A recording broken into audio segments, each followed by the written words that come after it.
আসসালামু আলাইকুম রহমতুল্লাহ। সুপ্রিয় দর্শক, এবার ছাত্রদলের সাধারণ সম্পাদক নাসির উদ্দিন নাসির তিনি তাদের আয়ের উৎস কী সেটা জানিয়েছেন। আপনারা জানেন যে গত কয়েকদিন আগে তারা সংবাদ সম্মেলন করে শিবিরের বিরুদ্ধে লেগেছিল এবং তারা বলেছিল যে শিবির প্রত্যেক দিন 3 লক্ষ টাকা করে শুধু ঢাকা বিশ্ববিদ্যালয়ে ইফতার করাচ্ছে, তাহলে মাসে 90 লক্ষ টাকা, এত টাকা শিবির কোথায় পায়? তো শিবিরের আয়ের উৎস তারা জানতে চেয়েছিল। তো পরবর্তীতে শিবিরের সাধারণ সম্পাদক নুরুল ইসলাম সাদ্দাম তিনি আবার পাল্টা প্রশ্ন ছুড়ে দিয়েছেন যে ছাত্রদলের আয়ের উৎস কী। তো দর্শক সেটার আবার উত্তর দিয়েছে ছাত্রদলের সাধারণ সম্পাদক নাসির উদ্দিন নাসির। তিনি বলেছেন যে ছাত্রদলের তেমনভাবে কোনো আয় নেই, তো এই উৎস জানাটা এটা অপ্রাসঙ্গিক। এবং তিনি বলেছেন যে আমরা 2-4টা যে সমাবেশ করি এটা আমাদের সাবেকেরা কিছু, আর কিছু ব্যবসায়ী, কিছু বিদেশি যারা প্রবাসী আছে তাদের থেকে নেওয়া হয়। আপনি যে আয়ের বিষয়টি বলেছেন, বাংলাদেশ জাতীয়তাবাদী ছাত্র দলের সেভাবে কোনো আয় নেই, সুতরাং আয় যদি না থাকে তাহলে উৎস বিষয়টা খুব বেশি প্রাসঙ্গিক বলে আমরা মনে করছি না। এবং আমাদের যে ছাত্র দলের যে একক প্রোগ্রামগুলো হয়ে থাকে সেই প্রোগ্রামগুলো ছাত্র দলের বিভিন্ন পর্যায়ে যারা অতীতে দায়িত্ব পালন করেছেন বা যারা ব্যবসা বাণিজ্য করছেন, চাকরি করছেন, দেশে বিদেশে রয়েছেন, তাদের থেকে সহযোগিতা করা হয়ে থাকে। এবং আমরা এবার আমাদের যে ফরম বিতরণ করেছি সেখানে প্রত্যেকটি ফরম বিতরণের এগেনিস্টে আমরা একটি নির্দিষ্ট খুব সামান্য পরিসরে আমরা অর্থ বরাদ্দ নিচ্ছি। দর্শক, আপনারা নাসির উদ্দিনের কথা শুনলেন, তিনি কিন্তু সত্য কথা বলেছেন। তবে আমরা এর সাথে আর একটা কথা যোগ করতে পারি, সেটা হলো এখন টেম্পু স্ট্যান্ড, চাঁদাবাজি এগুলো দিয়েও কিন্তু ছাত্রদলের আয়ের উৎস বলা যেতে পারে, কিন্তু সেটা তো আর মিডিয়ার সামনে বলা যাবে না, এই কারণে নাসির উদ্দিন নাসির বলেননি। তারপরও তিনি যে সত্য কথা বলেছেন এই কারণে তাকে ধন্যবাদ জানাচ্ছি, এবং ছাত্র শিবিরকে এখন থেকে এরা অনুসরণ করতে শুরু করেছে এই কারণেও ধন্যবাদ জানাই। কারণ তারা এখন যে দিচ্ছে, চাঁদা তুলতেছে, মানে দলের থেকে চাঁদা নিচ্ছে, এটা ভালো কাজ। মানে শিবিরের দেখে দেখে এখন মনে হয় শিবিরের গঠনতন্ত্র এরা অল্প করে হলেও পড়া শুরু করছে। কারণ এরা যদি চরমনাইয়ের যে ইসলামী আন্দোলনের ঈশা ছাত্র সংগঠন আছে, এরা কিন্তু শিবিরকে অনেকটা ফলো করার কারণে কিন্তু এতটা বিতর্কিত নয়, তারাও কিন্তু সুসংগঠিত একটা ছাত্র সংগঠন। তো ছাত্রদলের ভাইয়েরাও যদি শিবিরকে ফলো করে, শিবিরের গঠনতন্ত্র দেখে, সংবিধান দেখে, তাহলে কিন্তু এরাও এগিয়ে যাবে। তো প্রিয় দর্শক, এদিকে ডক্টর শফিকুল ইসলাম মাসুদ ভাইয়ের একটা ওই 2006 সালের একটা বক্তব্য নিয়ে বিএনপি আর একটা নেতা, ছাত্রদলের আর একটা নেতা অপপ্রচার চালাচ্ছে। এরা কতটা মূর্খ হলে, কতটা অজ্ঞ হলে এরকম কথা মিডিয়ার সামনে বলতে পারে, জনসভায় বলতে পারে, চিন্তা করতে পারেন। শফিকুল ইসলাম মাসুদ ভাই বলেছে যে তখনকার সময়ে বাম সংগঠন যারা আছে তারা একটা হলে এত পরিমাণ অস্ত্র জমা করেছে যে রাজশাহী প্রশাসনকে তারা চ্যালেঞ্জ করতে পারে, এই কথা বলেছে ডক্টর শফিকুল ইসলাম মাসুদ ভাই। কিন্তু ওই ছাত্রদলের ওই নেতা কি বলল যে শিবির নাকি এত অস্ত্র রেখেছে, সেটা রাজশাহী প্রশাসনকে চ্যালেঞ্জ করবে। তো প্রিয় দর্শক, ছাত্রনেতা আমান তিনি কি বলেছেন মাসুদ ভাই সম্পর্কে, চলুন সেটা আগে আমরা একটু দেখে আসি। আমরা দেখেছি একজন সাবেক সভাপতি তিনি বলেছেন রাজশাহী বিশ্ববিদ্যালয়ের একটি হলে যে অস্ত্র আছে সেই অস্ত্র দিয়ে নাকি তারা প্রশাসনকে কয়েকদিন চ্যালেঞ্জ করতে পারবে। এইটা একজন ছাত্র সংগঠনের সভাপতির বক্তব্য। সুতরাং ইমান আকীদার আলাপ বাদ দিয়ে আপনাদের যে বাস্তব চরিত্র, সেই চরিত্র এখন সাধারণ শিক্ষার্থীদের সাথে উন্মোচন করার সময় এসেছে। দর্শক, আপনারা ছাত্রনেতা আমানের কথাটা শুনলেন। এখন ডক্টর শফিকুল ইসলাম মাসুদ ভাই ওই বক্তব্য কি বলেছিলেন, চলুন সেই বক্তব্যের একটু অংশ শুনে আসি। সকল ছাত্র সংগঠন বিরোধী বাম সংগঠনগুলো এক হয়েছে, নাম দিয়েছে সর্বদলীয় সংগ্রাম পরিষদ। মাইকিং করেছে ছাত্র শিবিরকে বিশ্ববিদ্যালয় থেকে এক নিমেষে মুছে ফেলার জন্য। এত তারিখে তাদের বিরুদ্ধে এক দুর্বার সংগ্রাম গড়ে তোলা হবে। সকল ছাত্রদেরকে সেই সংগ্রামে অংশগ্রহণ করার জন্য এবং শিবিরকে নিধন করার আন্দোলনে অংশগ্রহণ করার জন্য যোগ দেওয়ার আহ্বান জানানো হচ্ছে। সেই সময়ের রাজশাহী ওই অঞ্চলের ত্রাস যারা প্রশাসনকে চ্যালেঞ্জ করেছিল যে পুরো রাজশাহী ইউনিভার্সিটি লাগবে না, রাজশাহী ইউনিভার্সিটির একটা হল, শুধু শেরে বাংলা হলে আমাদের যে অস্ত্র আছে সেই অস্ত্র দিয়ে রাজশাহী পুরো প্রশাসনকে আমরা 1 সপ্তাহ চ্যালেঞ্জ করতে পারবো। সুতরাং ছাত্র শিবির তো প্রশ্নই ওঠে না, ছাত্র শিবিরকে তো আমরা পাত্তাই দেই না, এটা 2 মিনিটের ব্যাপার। পুরো রাজশাহী প্রশাসনকে 1 সপ্তাহ চ্যালেঞ্জ করার ক্ষমতা রাখতো তারা। ছাত্র শিবিরের সাথে সংঘর্ষ শুরু হয়েছে, ছাত্র শিবিরের ভাইদেরকে অযথায় সে আক্রমণ শুরু করেছে, বৃষ্টির মতো গুলিবর্ষণ শুরু করেছে। দর্শক, আপনারা ডক্টর শফিকুল ইসলাম মাসুদ ভাইয়ের বক্তব্যটা শুনলেন। তো যারা ইসলামী ছাত্র শিবির বা জামাতে ইসলামী করেন, তারা এই বক্তব্য, মাসুদ ভাইয়ের এই বক্তব্য শোনেননি আমি এটা বিশ্বাস করি না। মাসুদ ভাইয়ের এই বক্তব্য সবাই শুনেছে। তো তাহলে এরা কতটা মূর্খ, কতটা অজ্ঞ দেখেন। এরা একটা বক্তব্যকে, সেই 2006 সালের বক্তব্যকে কাটছাট করে এরা অপপ্রচার চালাচ্ছে এখন এসে। এবং কয়দিন আগে আপনারা দেখেছেন যে যাত্রাবাড়িতে থানা থেকে লুট হওয়া যে অস্ত্রগুলো সেনাবাহিনীরা উদ্ধার করছিল, সেটা শিবিরের নামে চালিয়ে দিয়েছে, যে রাজশাহী বিশ্ববিদ্যালয় শিবিরের হল থেকে পাওয়া গেছে। এরা মূর্খ। আরে জনগণ এগুলো খাবে? আর শিবির কোনো কিছু করেছে বা এই গত 15 বছর ধরে যে আওয়ামী লীগ যে অপপ্রচার চালাচ্ছে, সেটা এখন যদি তোরা চালাতে চায়, সেটা কি জনগণ খাবে? কারণ শিবির যেটা করেছে সেটা জনগণ কোনোদিন স্বচক্ষে দেখেনি, কিন্তু তোরা করেছিস সেটা দেখেছে। দর্শক, আপনারা স্ক্রিনে দেখতে পাচ্ছেন, ছাত্রদল নেতার হাত পায়ের রগ কাটলেন বিএনপি নেতারা। এটা নিয়ে কালবেলা নিউজ করেছে, তারপরে আপনারা দেখতে পাচ্ছেন সমকাল নিউজ করেছে। ছাত্রদল নেতার হাত পায়ের রগ কর্তন অভিযোগে যুবলীগ ও বিএনপির নেতার বিরুদ্ধে। এরপর আপনারা ফেজা পিপলের নিউজ দেখতে পাচ্ছেন, ছাত্রদলের সাবেক সভাপতির হাত পায়ের রগ কেটে দিলেন বিএনপি নেতারা। এরপর আপনারা কালবেলার আর একটা নিউজ দেখতে পাচ্ছেন, বরিশালের বাকেরগঞ্জের নিয়ামতি ইউনিয়নের ছাত্রদলের সভাপতি মোহাম্মদ আসাদুল্লাহকে কুপিয়ে হাত পায়ের রগ কেটে দিয়েছে বিএনপি নেতারা। তো তাহলে আমরা গত 15 বছর ধরে শুনে আসতেছি যে শিবির হাত পায়ের রগ কাটে, শিবির হাত পায়ের রগ কাটে। তো জামাতের বড় বড় নেতাকর্মীরা এবং এক্স শিবির যারা ছিল, তারা চ্যালেঞ্জ করছে যে 5 কোটি টাকা দেওয়া হবে কেউ যদি তথ্য প্রমাণ সহ বের করতে পারে যে শিবির পায়ের রগ কেটে দেয়।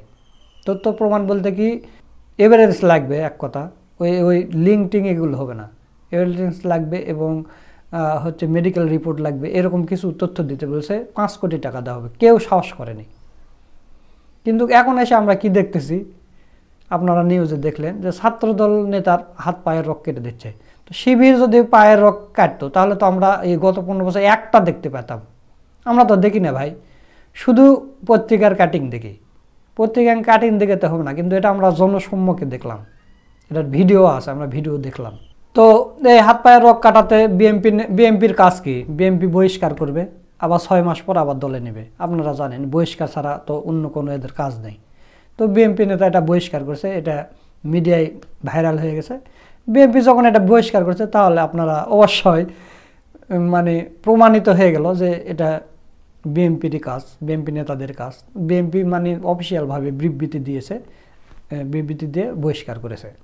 দর্শক, আমি এর আগেও বলেছি যে দেশ স্বাধীনের পর কিন্তু আওয়ামী লীগ নেতা, জেলা বড় বড় নেতা আছে, তারা হয় জেলে আছে, নয় পালিয়ে আছে, নাহলে আত্মীয় গোপনে আছে। তো তারা কিন্তু এই চাঁদাবাজি লুটতারের সাথে জড়িত নয়। তাহলে এই দেশে যেগুলো ডাকাতি হচ্ছে, চাঁদাবাজি হচ্ছে, এলা কারা করতেছে, সেটা বাংলার জনগণ, সচেতন জনগণ কিন্তু ঠিকই জানে। সোশ্যাল মিডিয়াতে একটু নজর দিলে আপনারা বুঝতে পারবেন।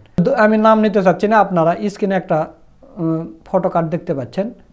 বনশ্রীতে স্বর্ণের দোকানে ডাকাতি, গ্রেপ্তারকৃত বাউফলের সেই শ্রমিক দল নেতা বহিষ্কার। বনশ্রীতে যে ডাকাতি হয়েছিল স্বর্ণের দোকানে, সেই শ্রমিক দল নেতাকে গ্রেপ্তার করেছে পুলিশ। তো সেটা আবার বিএনপি তাকে বহিষ্কার করেছে, পরে এসে গ্রেপ্তারের পরে এসে বহিষ্কার করেছে। এই বহিষ্কারের খেলা চলতেই থাকবে। দর্শক, আপনারা স্ক্রিনে আরেকটা ফটো কার্ড দেখতে পাচ্ছেন। এটা হচ্ছে কালের কণ্ঠের ফটো কার্ড। বদনামের দায় নেবেন না, তাই পথ ছাড়লেন বিএনপি নেতা।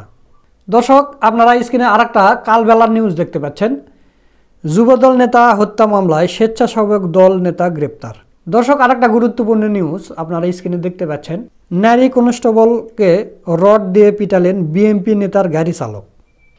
আপনারা চিন্তা করতে পারেন, একজন পুলিশ কনস্টেবল, তাও নারী, তাকে পিটিয়েছে রড দিয়ে বিএনপি নেতার গাড়ি চালক। বিএনপি কিন্তু এখনো ক্ষমতায় আসেনি, তার নেতার বিএনপি নেতার গাড়ি চালক সে পুলিশকে রড দিয়ে পিটিয়েছে, তাও মহিলা পুলিশকে। তাহলে বিএনপি যদি ক্ষমতায় আসে, তাহলে কাজের বাড়ির বুয়া দিয়ে পিটাবে পুলিশদের, অবশ্যই পিটাবে। পুলিশ যদি অ্যাকশান না নেয়, আমার তো তখনই উচিত ছিল ওই থানাতে আর কোনো যদি পুলিশ থাকতো, সরাসরি এই ড্রাইভারকে গুলি করে মেরে ফেলা দেওয়া উচিত ছিল ওই স্পটেই। তার কত বড় সাহস! পুলিশ তো মহিলা পুলিশকে রড দিয়ে পিটাচ্ছে, বিএনপি নেতার গাড়ি চালক। চিন্তা করতে পারেন, আওয়ামী লীগের চাইতে আর 1 ডিগ্রি বেশি উঠে গেছে। আওয়ামী লীগের সময় যে গাড়ি চালকের 400 কোটি টাকার মালিক ছিল, এখন এই গাড়ি চালকের এখন রড দিয়ে পুলিশ পিটাচ্ছে। 2 দিন পর মানে ক্ষমতায় গেলে বাড়ির যে বুয়া থাকে, চাকরানি থাকে, চাকরানি দিয়ে পুলিশকে পিটাবে এরা। দর্শক, এদিকে মিনা ফারা তিনি একটা কথা বলেছেন যে ধানমন্ডি 32 নম্বর ভাঙ্গার আগে নয়া পল্টনের ওই অফিস ভাঙ্গা উচিত ছিল। তিনি বলেছেন যে পল্টন এটা হচ্ছে রয়ের ঘাঁটি, তো এই রয়ের ঘাঁটিকে আগে ভাঙ্গা উচিত ছিল। তিনি উদাহরণস্বরূপ বলেছেন যে সুপ্পুকে সরাতে দেয়নি এরা, তারপরে প্রথম আলো ডেলি স্টারকে সরাতে দেয়নি, তারপরে সংবিধান সংস্কার করতে দেয়নি, হাসিনার বিচার হতে দেয়নি, মানে এগুলো ওই পল্টন থেকেই হয়। তো আমরা সামান্য ভিডিওর একটু অংশ দেখে চলুন। 32 নম্বর ভাঙার আগে পল্টন ভাঙা উচিত ছিল। গালি দিতে পারেন, কিন্তু মনে রাখবেন আমি যা বলছি সব অন দ্য রেকর্ড, যুক্তি আছে, আমার গবেষণা আছে, আমার পেপার আছে, আমার লজিক আছে, আন্ডারস্ট্যান্ডিং আছে। আমি যা বলছি পল্টন সবার আগে যাওয়া উচিত ছিল। Paltan 32 number is not my problem, Paltan is the problem. কারণ পল্টন রয়ের ঘাঁটি, ইন্ডিয়ানদের ঘাঁটি, প্রণব ভার্মার ঘাঁটি, দেশদ্রোহীদের ঘাঁটি। Paltan should have been gone before 32 number. BNP বাগড়া দিল, চুপ্পুকে রাখবে। বিএনপি সবার আগে বেঁকে বসলো, চুপ্পু থাকবে, চুপ্পুকে সরানো যাবে না। কেন? ওয়াই চুপ্পু সুস্থ? ওয়াই বিএনপি কেন চুপ্পুকে রাখলো? দর্শক, এবার শিবির সেক্রেটারি প্রকাশ্যে বিএনপির বিরুদ্ধে কথা বলেন এবং বিএনপিরা শুধু নির্বাচন করে এই বিষয় নিয়ে কথা বলেছেন। চলুন আমরা ভিডিওর একটু অংশ দেখে আসি। একটি রাজনৈতিক দল এখন বলার চেষ্টা করছে বাংলাদেশে নির্বাচিত কোনো গভর্নমেন্ট নাই, এ কারণে এই ঘটনাগুলো ঘটছে। শুধুমাত্র নির্বাচনী একমাত্র সমাধানের দিকে একটি বৃহৎ রাজনৈতিক দল যে বুলিয়া উড়াচ্ছেন, আমরা তো দেখতে পাচ্ছি তাদের কিছু কর্মীর মাধ্যমে এই দর্শনের ঘটনা, লুটতরাজের ঘটনাগুলো ঘটছে। নারীদের যে সাংস্কৃতিত্বের নিরাপত্তা, এই বিধানের ক্ষেত্রে যদি ঐক্যমত পোষণ করতে না পারেন, এই বাংলাদেশের রাজনীতিতে আপনাদেরকে মাইনাস করা হবে। জনগণের নিরাপত্তার জন্য রাজনীতিবিদরা ঐক্যমতে আসার চেষ্টা করেন। আমরা তরুণ সমাজ এই দৃশ্যই এই বাংলাদেশে দেখতে চাই। এদেশে কোনো হত্যা, খুন, গুম, কোন দর্শনের সংস্কৃতি এই যুব সমাজ, এই তরুণ প্রজন্ম আর দেখতে চায় না। দর্শক, আপনারা স্ক্রিনে একটা ফটোকার্ড দেখতে পাচ্ছেন। এটা হচ্ছে কালেরকুণ্ডের ফটোকার্ড। লালমাইয়ে যৌথ বাহিনীর অভিযানে গ্রেপ্তার 5 ডাকাতের, একজন যুবদল আর একজন ছাত্রদল কর্মী। তাহলে যে 5 ডাকাত গ্রেপ্তার হয়েছে তার মধ্যে একজন যুবদল আর একজন হচ্ছে ছাত্রদল কর্মী। তো আমি কিছু আগে আপনাদের বললাম যে ডাকাতি কারা করতেছে। দেখেন ডাকাত কারা করতেছে, কারা ডাকাত দল। দেখেন এরা আবার জামাত শিবিরের বিরোধিতা করে, হাস্যকর বিষয়।